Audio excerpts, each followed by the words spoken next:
अस्सलामुअलैकुम रहमतुल्लाहि वबरकातुहू। हांस अकेडमी में आप तमाम तलबा का खुशामदीद है। तो देखिए, अब हमारा जो टॉपिक है वो इंग्लिश ग्रामर सीरीज़ में WH टाइप क्वेश्चंस हम करने जा रहे हैं, जो नॉर्मली हर किसी पैसेज में A4 के अंदर पूछा जाता है 1 से 2 मार्क्स के लिए। तो चलिए आइए, हम जो आपको सवाल करा रहे हैं, अगर वो आप सवाल की प्रैक्टिस करते हैं तो आपके जो 1 से 2 मार्क्स है वो आपको मिल सकते हैं।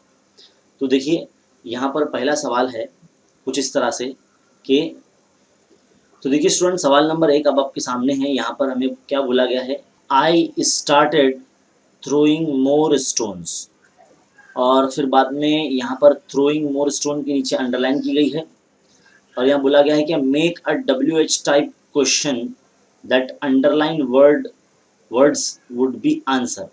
मतलब सवाल एक ऐसा बनाइए WH टाइप वाला जिसका जो जवाब है वो जो ख़त कशीदा जो अल्फाज है वो आपका जवाब होना चाहिए। कुछ इस तरह से हमें बोला गया है।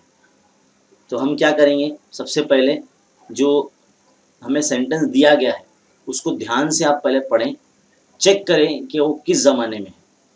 आई स्टार्टेड, ये सादा ज़माने माजी में है। कैसे पहचाने हमने स्टार्टेड ये वर्ब को देखा, इसके आगे ed लगा है और इसमें कोई हेल्पिंग वर्ब नहीं है ना। हेल्पिंग वर्ब यानी am, is, are, was, were, can, could, जो भी है ना, जितने भी है।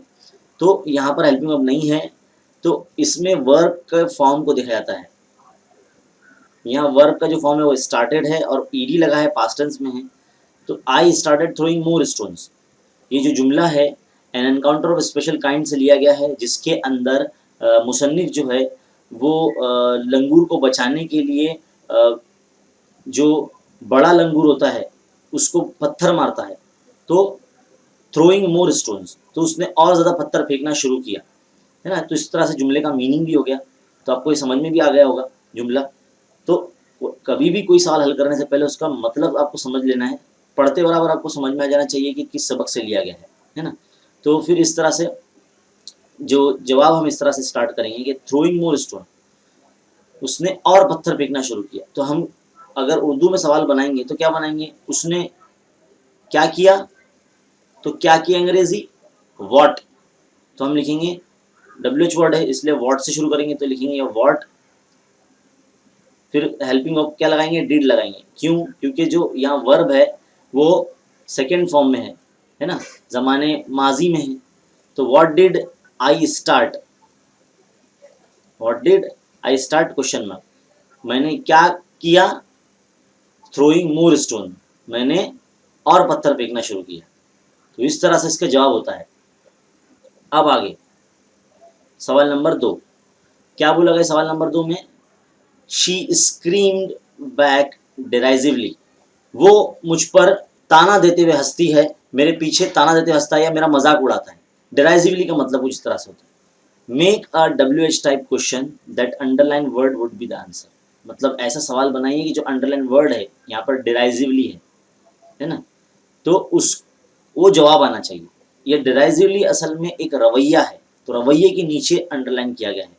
तो शी स्क्रीम बैक डिराइजिवली, स्क्रीम का मतलब नॉर्मली चिल्लाने के लिए इस्तेमाल करता है। शी स्क्रीम बैक डिराइजिवली, उसने मुझ पर चिल्लाया, ताना दिया या मुझ पर हंसा, हंसते हुए चिल्लाया, इस तरह से इसका मीनिंग हो सकता है ना। तो फिर बाद में हम अब इसको किस तरह से करेंगे, यहाँ पर भी हेल्पिंग वर्ब नहीं है और जो वर्ब है स्क्रीम्ड है और ये भी ज़माने माजी में है। तो हम क्या करेंगे, उसका जो रवैया के नीचे अंडरलाइन है, तो उसका रवैया कैसा था, तो उसका रवैया कैसा था, तो कैसे की अंग्रेजी हाउ, क्या शुरू करेंगे हाउ, हाउ, और ये ज़माने माजी में है तो इसलिए डिड लगेगा, how did she scream back, BACK और question mark, how did she scream back, उसने किस तरह से चिल्लाया, डेराइजिवली उसका आंसर आ जाएगा। तो इस तरह से सवाल नंबर 2 हो जाता है ना। अब बढ़ते हैं सवाल नंबर 3 की तरफ। क्या बोला गया है, द सेथ वॉज हॉलीडेइंग इन कश्मीर, जो शेथ था वो कश्मीर में छुट्टियां मना रहा था, माजी जारी में है, पास्ट कंटिन्यूअस टेंस में है। यहाँ पर भी हमें बोला गया है कि जो अंडरलाइन वर्ड है वो आंसर होना चाहिए। आप ऐसा सवाल बनाइए कि जो अंडरलाइन वर्ड है वो आंसर होना चाहिए। अब ये जो कश्मीर है, ये जगह का नाम है, जगह के नाम के नीचे अंडरलाइन है। तो हम जब सवाल बनाएंगे तो हम कहाँ से शुरू करेंगे कि वो जो शख्स था वो कहाँ हॉलीडे मना रहा था, तो हम उसके लिए क्या इस्तेमाल करेंगे, कहाँ के लिए, वेयर। क्या इस्तेमाल करेंगे, वेयर। वेयर वॉज सेट के लिए, अब आदमी है वो इसलिए ही का इस्तेमाल होगा, वेयर वॉज ही हॉलीडेइंग, वो छुट्टियां कहाँ मना रहा था, तो फिर उसका जो आंसर है वो कश्मीर आ जाएगा। वाज़ह है कि साथ में आखिर में आपको जो है वो क्वेश्चन मार्क लगाना है, अगर वो आप लगाना भूल जाएंगे तो ये रॉन्ग हो जाएगा, है ना, तो इसलिए बिल्कुल ना भूलें। तो इस तरह से वेयर वॉज ही हॉलीडेइंग, इस तरह से आपको लिखना है। तो ये 3 सवाल हो गए। अब बढ़ते हैं आगे, जैसे हमारे पास एक और सवाल है यहाँ पर फिलहाल, they reach the school, they reach the school. अब ये सवाल ऐसा है जिसके अंदर अंडरलाइन ही नहीं है।